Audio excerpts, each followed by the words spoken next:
My grandfather passed away very suddenly of a very sudden, unexpected stroke. So it was a really traumatic, sudden, unexpected event.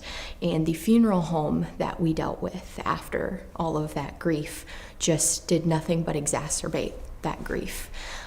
Specifically making it very much about the financial aspect and what we could and couldn't purchase, because my grandfather was a very frugal man. He didn't want to be embalmed, he didn't want to be touched, he just wanted to be cremated and scattered or held at home by his family. The funeral home had a very big problem with that at the time. This was years ago, so around that time cremation hadn't come as into the forefront as it is now with funeral services. So for them it was just sell, sell, sell.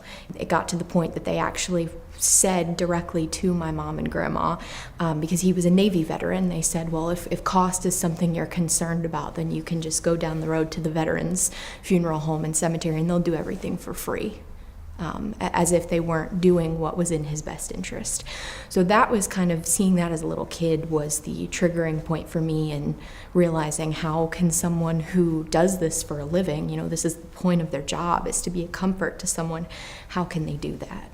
So that was kind of the turning point. And then when I got into late high school, I actually met somebody who was planning on going into the profession, and I spoke with her, and that just kind of triggered it from there. And I started doing copious amounts of research into it and just kind of fell in love with the idea of being able to be such a help to people.